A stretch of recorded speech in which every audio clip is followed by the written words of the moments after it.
మంత్రి గారు. అధ్యక్ష, గౌరవ సభ్యులు, ఈ సభలో ఉన్న గౌరవ సభ్యులు ఇళ్లకు సంబంధించిన దాంట్లో ఇల్లు అంటే పేదవాడికి ఏదో 2 ఇటుకలు పేర్చి పైన స్లాబేసి ఇల్లు ఇల్లు అనే దానికంటే కూడా పేదవాడి ఆత్మగౌరవానికి చిహ్నంగా ఉండేది ఇల్లు. ఈ ఇంటికి సంబంధించిన సమస్య తమరితో పాటుగా ఈ సభలో ఉన్న సభ్యులు, సభలో లేని సభ్యులు అందరికీ ఈ సమస్య ఉంది అధ్యక్ష. ఇప్పుడు ఈ సభలో మీ అనుమతితో మిర్యాలగూడెం శాసనసభ్యులు లక్ష్మారెడ్డి గారు, సాగర్ శాసనసభ్యులు జైవీర్ రెడ్డి గారు, రామగుండం శాసనసభ్యులు రాజ్ ఠాకూర్ గారు, ఆలేరు శాసనసభ్యులు ఐలే గారు, అదే రకంగా కల్వకుర్తి శాసనసభ్యులు కసిరెడ్డి నారాయణ రెడ్డి గారు, పాల్వాయి హరీష్ గారు, గండ్ర సత్యనారాయణ గారు, సూర్యనారాయణ గారు, పాయం వెంకటేశ్వరరావు గారు, దానం నాగేంద్ర గారు, ఇలా 10-11 మంది వారి అదే రకంగా రాకేష్ రెడ్డి అన్న చివరిలో కొట్లాడి మైక్ తీసుకున్నారు.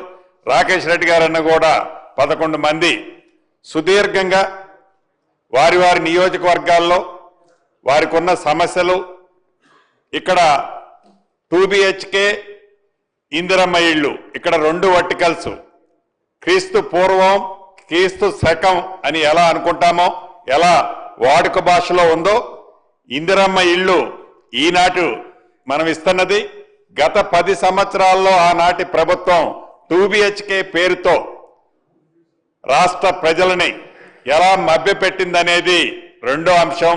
ఇక్కడ చర్చ ఈనాడు చాలా సుదీర్ఘంగా వారి సమస్యలు వివరించడం జరిగింది అధ్యక్ష. ముందుగా 2 BHK గురించి గౌరవ సభ్యులు ఏవైతే అనేక సమస్యలు అడిగారో, ఇందాక ప్రధానమైన సమస్యకి ఈ ప్రభుత్వం ఏర్పడే నాటికి గత ప్రభుత్వంలో 2 BHK కట్టి బిల్స్ 204 కోట్లు పెండింగ్ ఉన్నాయి అధ్యక్ష.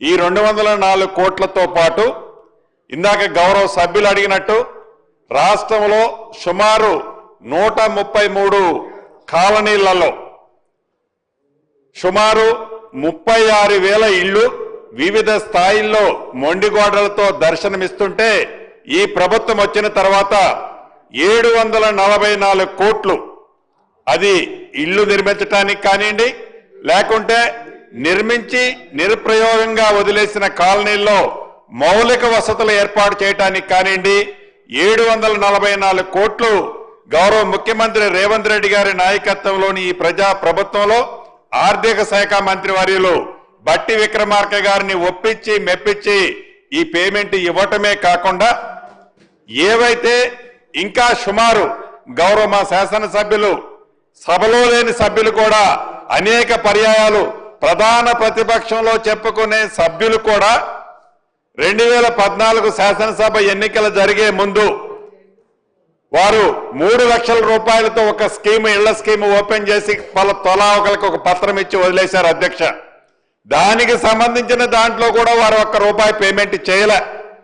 రాష్ట్ర వ్యాప్తంగా సుమారు అటువంటి ఇళ్లు కూడా ఇందాక మా గౌరవ శాసనసభ్యులు చెప్పినట్లు మొండిగోడలతో అంటే ఫౌండేషన్ కట్టో లెంటర్ లెవెల్లో కట్టిన సుమారు 12-13 వేల ఇళ్లు ఉన్నాయి అధ్యక్ష. ప్రభుత్వం దాని గురించి కూడా ఒక నిర్ణయం తీసుకోవాల్సింది ఉంది. తప్పకుండా దాని గురించి కూడా రాష్ట్ర వ్యాప్తంగా ఆనాడు 3 లక్షల రూపాయల స్కీమ్లో కట్టిన ఇళ్లు ఫౌండేషన్లు ఏవైతే వేసి ఉన్నాయో అవి పేదవాళ్ళు అయి ఉంటే ఆనాడు ప్రభుత్వం కేవలం పింక్ కలర్ షర్టులు తొడుక్కున్న వాళ్ళకి ఇందాక మిత్రులు రాకేష్ రెడ్డి గారు చెప్పినట్టు కేవలం పింక్ కలర్ షర్టు ఉన్న వాళ్ళకే ఇచ్చారు అధ్యక్ష. ఎవరికి ఇచ్చారనేది ఇప్పుడు నేను విమర్శించడం కాదు అధ్యక్ష.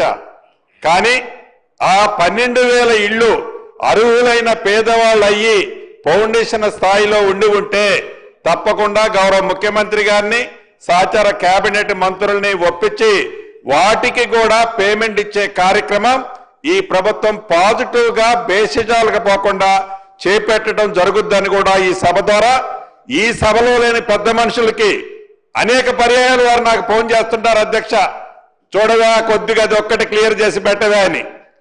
ఆ సభ్యులకి కూడా ఈ వేదిక ద్వారా వారు లేకపోయినా అర్హులై ఉంటే ఆ 3 లక్షల రూపాయల స్కీముకు సంబంధించిన ఇల్లు కూడా తప్పకుండా ఇవ్వటం జరుగుద్దని కూడా ఈ వేదిక ద్వారా తెలియజేస్తూ 2BHKకి సంబంధించిన అనేక అంశాలు కొన్ని కంప్లీట్ అయ్యాయి.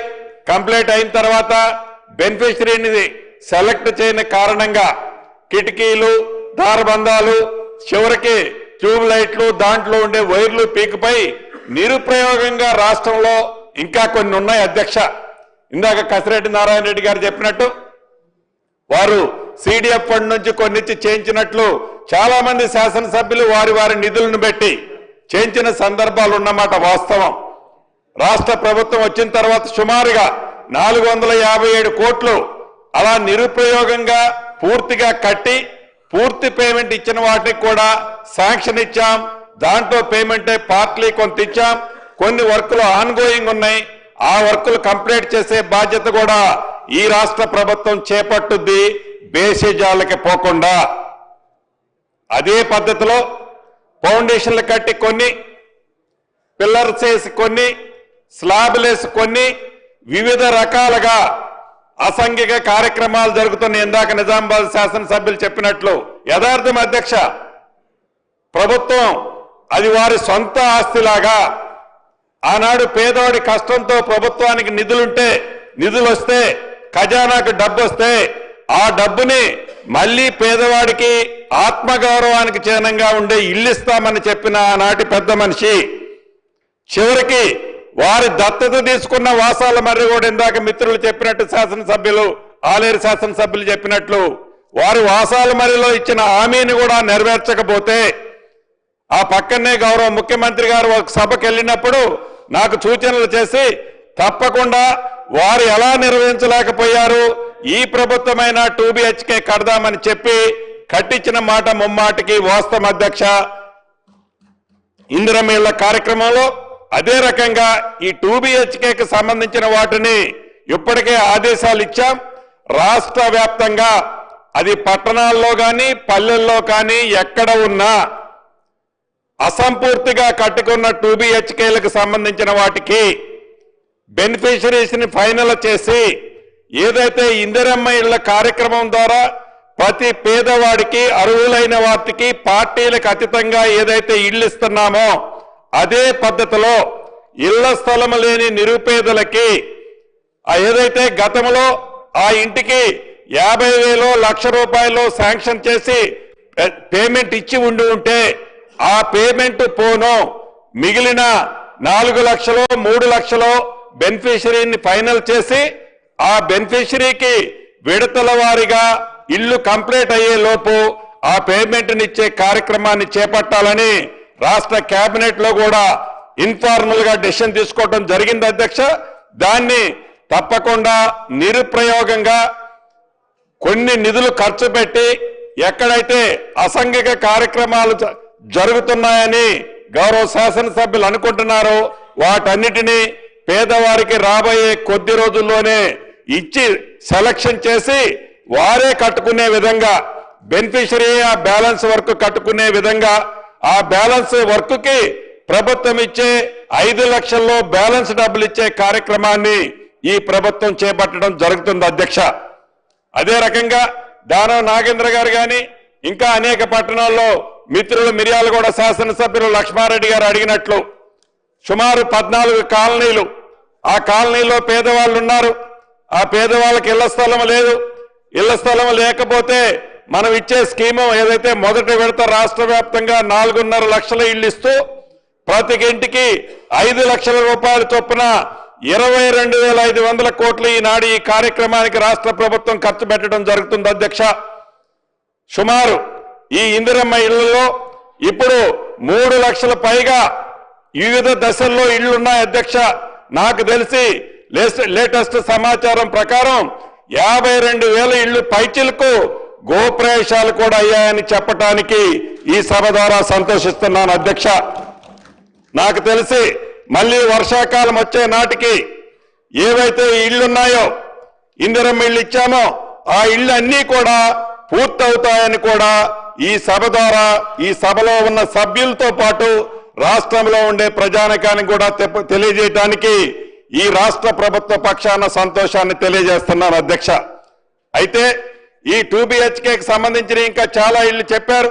టౌన్లకు సంబంధించి హైదరాబాద్ కానీ కట్టి ఎలకేషన్ చేయని వాటిని యుద్ధ ప్రాతిపదిక మీద ఇందాక నాగేంద్ర గారు చెప్పినాయి కానీ ఇతరత్ర యుద్ధ ప్రాతిపదిక మీద తప్పకుండా అర్హులైన పేదవాళ్లకి ఇళ్ల స్థలం లేని వారికి 2 BHK కట్టి నిరుపయోగంగా ఉండి లేకుంటే చిన్న చిన్న రిపేర్లున్నా రాష్ట్ర ప్రభుత్వ పక్షానే వాటిని కూడా రిపేర్ చేయించి మౌలిక వసతులు ఇచ్చి వాటిని ఎలకేషన్ చేయడంతో పాటు అర్బన్ కి సంబంధించిన ఒక పాలసీని GHMC పరిధిలో ఏదైతే నిన్ననే కొత్తగా ఒక పెద్ద మన కార్పొరేషన్ ఏర్పాటు చేసుకోవడం జరిగింది.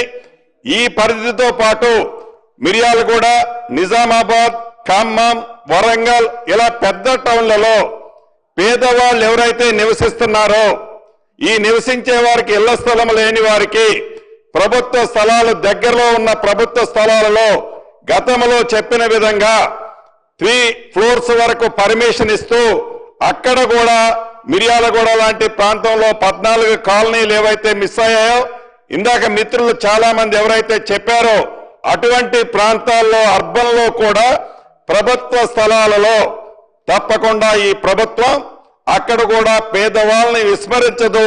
ఇది పేదవాడి ప్రభుత్వం. వాళ్ళకు కూడా ఇందిరమ్మ ఇల్లు వారి ఆత్మ గౌరవానికి చిహ్నంగా ఉన్న ఇల్లు ఈ ప్రభుత్వం ఇస్తుందని కూడా తమరి ద్వారా గౌరవ సభ్యులకి రాష్ట్ర ప్రజలకు కూడా తెలియజేస్తున్నాను అధ్యక్ష. ఈ ఇందిరమ్మ ఇల్లు కట్టే దాంట్లో కూడా తమరి సూచనల ప్రకారం ఈ శాసనసభ అయిన తర్వాత తప్పకుండా ఉమ్మడి జిల్లాలకు సంబంధించిన ప్రజా ప్రతినిధులను కూడా ఒకసారి పిలుచుకొని మా హౌసింగ్ సెక్రటరీని కూడా పిలుచుకొని ఏదైతే సమస్య L1, L2, L3 ఆనాడు AI బేస్డ్ గా ఏవైతే మనం ఈ ఎక్కడ పారదర్శకంగా ఇవ్వాలి అనే ఉద్దేశంతో రాష్ట్ర వ్యాప్తంగా సుమారు 20 లక్షల మందిని మనం ఐడెంటిఫై చేసిన అధ్యక్ష. దీంట్లో ప్రతి నియోజకవర్గంలో ఒక 40-50 ఇబ్బంది ఉన్నమాట వాస్తవం. రాబోయే కొద్ది రోజుల్లో మీ సూచనలతో వాటిని కూడా పరిష్కరించడం జరుగుద్దని కూడా ఈ సభలో గౌరవ సభ్యులందరికీ కూడా తెలియజేస్తున్నాను అధ్యక్ష. కొంతమంది సభ్యులు అడిగారు ప్రారంభంలో పైలట్ గా కొన్ని గ్రామాల్లో ఆనాడు 400 నుంచి 600 SFTకి రిస్ట్రిక్షన్ అనేది లేకపోయిన కారణంగా కొంత ఎక్సెస్ కట్టుకున్నాం. దానికి ఎగ్జంప్షన్ ఇవ్వమని అడగటం జరిగింది. తప్పకుండా అది ఎగ్జంప్షన్ ఇచ్చాం. అటువంటిది ఎక్కడైనా ఇంప్లిమెంటేషన్ జరగకపోతే వాటికి ఇమీడియట్లీగా దాన్ని ఇంప్లిమెంటేషన్ చేసే చర్యలు కూడా చేపడతానని తమరి ద్వారా గౌరవ సభ్యులకు తెలియజేస్తున్నాను అధ్యక్ష. ఇక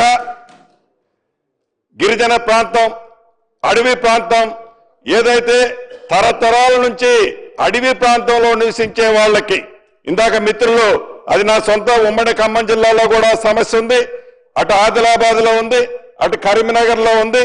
ఈ అటవీ ప్రాంతంలో గతం నుంచి నివసించే స్థలాలలో అక్కడ ఫారెస్ట్ వారితో కొన్ని ప్రాంతాల్లో ఇబ్బంది ఉన్నమాట వాస్తవం.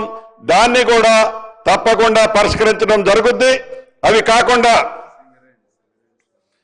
గౌరవ శాసనసభ్యులు సాంబశివరావు గారు అడుగుతున్నట్లు ఈ రాష్ట్రంలో ఉన్న సింగరేణి ప్రాంతాల్లో ఇందాక రాజ్ ఠాకూర్ అన్న కూడా అడిగారు. ఇక్కడికి వచ్చి 76 జీవో ప్రకారం చాలా మందికి ఇంకా మనం పట్టాలు పెండింగ్ ఉన్నాయన్న వాళ్ళకి ఆ పట్టాలు ఇచ్చినట్లయితే వాళ్ళు కూడా ఇందిరమ్మ ఇళ్లు కట్టుకోగలుగుతారనేది తప్పకుండా దాన్ని రాబోయే కేబినెట్ లో గౌరవ ముఖ్యమంత్రి గారికి సహచర మంత్రులకి తెలియజేసి ఆ జీవోను కూడా ఇంప్లిమెంటేషన్ చేసి వారికి కూడా ఇచ్చే కార్యక్రమాన్ని చేపట్టి గ్రామపైన పేదవాడు ఇల్లు ఆత్మగౌరవ చిహ్నంగా అడుగుతున్నమాట వాస్తవం అధ్యక్ష.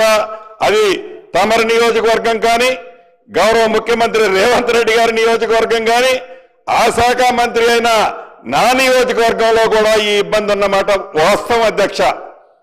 ఇబ్బంది కాదు, అది నిజంగా ముఖ్యమంత్రి రేవంత్ రెడ్డి గారి నియోజకవర్గం కానీ ఆ శాఖ మంత్రి అయిన నా నియోజకవర్గంలో కూడా ఈ ఇబ్బంది ఉన్నమాట వాస్తవం అధ్యక్ష. ఇబ్బంది కాదు, అది నిజం. ఈ ప్రభుత్వం ఇంకా 3 విడతల్లో ఏప్రిల్లో, మార్చి తర్వాత ఏప్రిల్లో మరొక విడత ఇవ్వబోతున్నాం అధ్యక్ష. ఇలా ప్రతి ఏప్రిల్లో విడతల వారీగా అర్హులైన ప్రతి పేదవాడికి ఈ ప్రభుత్వం చిత్తశుద్ధితో ఇల్లిచ్చే కార్యక్రమాన్ని చేపట్టడం జరుగుతుంది. గతంలో లాగా ఎన్నికలప్పుడే ఇళ్ల గురించి బొమ్మలు చూపించకుండా, ఎన్నికలప్పుడే ఇంటి ప్రసక్తి చెప్పకుండా ఈ ప్రభుత్వం ప్రతి పేదవాడికి ఇచ్చిన మొదటి విడత కాకుండా ఇంకా 3 విడతల్లో అర్హులైన పేదవాళ్ళందరికీ ఇల్లు ఇవ్వటం జరుగుద్దని తమర సూచనల ప్రకారం రాబోయే ఈ అసెంబ్లీ అయిన తర్వాత ఇప్పుడు జరుగుతున్న స్కీమ్కి సంబంధించి ఆన్గోయింగ్ లో ఉన్న చిన్న ఒక్కొక్క నియోజకవర్గంలో 50-60 ఇళ్లకు సంబంధించిన ఇష్యూస్ ఉన్నాయి. వాటన్నిటినీ రెక్టిఫై చేయడంతో పాటు 2BHKకి బేసిజానికి పోకుండా ఏ స్థాయిలో ఇళ్లు కట్టి ఉన్నా వాటిని బెనిఫిషరీని ఫైనల్ చేయించి దానికి రిమైనింగ్ బ్యాలెన్స్ ఆనాటి ప్రభుత్వంలో చేసిన పేమెంట్ పోను, మిగిలిన పేమెంట్ ఇల్లు స్థలం లేని నిరుపేదలకు ఇవ్వటం జరుగుద్దని, అదే రకంగా ఆనాడు ఇందిరమ్మ ప్రభుత్వం అంటే రాష్ట్ర విభజనకు ముందు అది వైఎస్ రాజశేఖర రెడ్డి గారు కావచ్చు, ఆ తర్వాత వచ్చిన ముఖ్యమంత్రులు కావచ్చు, చాలా గ్రామాల్లో ఆనాటి ఇందిరమ్మ ప్రభుత్వం ఉన్నప్పుడే పేదవాళ్ళకి ఇళ్ల స్థలాలు ఇచ్చింది అధ్యక్ష. ఆ ఇచ్చిన ఇళ్ల స్థలాలు ఇందాక మిత్రులు చెప్పినట్టు కొంతమంది ఆ పింక్ కలర్కి సంబంధించిన వాళ్ళు మళ్ళీ రికార్డులు మార్పించుకొని ఆ ఇళ్ల స్థలాన్ని మళ్ళీ వారు వ్యవసాయ భూమిగా మార్చుకున్న సందర్భాలు నా దృష్టికి కూడా కొన్ని వచ్చాయి. అటువంటి స్థలాలన్నిటినీ మళ్ళీ డిమార్కేషన్ చేపించి మళ్ళీ ప్లాటింగ్ చేయించి అక్కడ మీది ఏ పార్టీ అని అడగకుండా అర్హులైన నిరుపేదలు ఇళ్ల స్థలం లేని ప్రతి ఒక్కరికి కూడా అక్కడ ఇవ్వటం జరుగుద్ది. అవి కాకుండా ఇంకా గ్రామీణ ప్రాంతాల్లో ప్రభుత్వ స్థలాలు రెడీమేడీగా ఎక్కడైనా ఇళ్ల స్థలానికి యోగ్యమైన భూములుంటే తప్పకుండా గుర్తిస్తే వాటి మీద కూడా ప్రభుత్వం పాజిటివ్గా ఇళ్ల స్థలాలు ఇవ్వడానికి పాజిటివ్గా స్పందిస్తుందని కూడా తమరి ద్వారా గౌరవ సభ్యులందరికీ తెలియజేస్తూ, చివరిగా మీ ద్వారా సభలో ఉన్న సభ్యులతో పాటు రాష్ట్రంలో ఉండే సభ్యులతో పాటు ఈ సభలో రాని సభ్యులు కూడా తెలియజేయదలుచుకున్న అధ్యక్ష, ఇది పేదవాడి ప్రభుత్వం. ఆత్మగౌరవంగా చూసే ఇందిరమ్మ ఇళ్ల కార్యక్రమంలో తల తాకట్టు పెట్టైనా పేదవాడి ఆత్మగౌరవానికి సంబంధించిన ఈ అంశం విషయంలో ఈ ప్రభుత్వం గౌరవ ముఖ్యమంత్రి రేవంత్ రెడ్డి గారి ఆలోచనలకు అనుగుణంగా, ఫైనాన్స్ మంత్రి బట్టి గారి ఆలోచనలకు అనుగుణంగా ఇందిరమ్మ ఇళ్లు ఇచ్చే కార్యక్రమాన్ని ఎప్పుడు ఏ నిమిషం కూడా సెకండ్ థింకింగ్ థాట్ కూడా ఉండదని తమరి ద్వారా సభ్యులకి రాని సభ్యులకి కూడా తెలియజేస్తూ తమరి అనుమతితో సెలవు తీసుకుంటున్నాను అధ్యక్ష.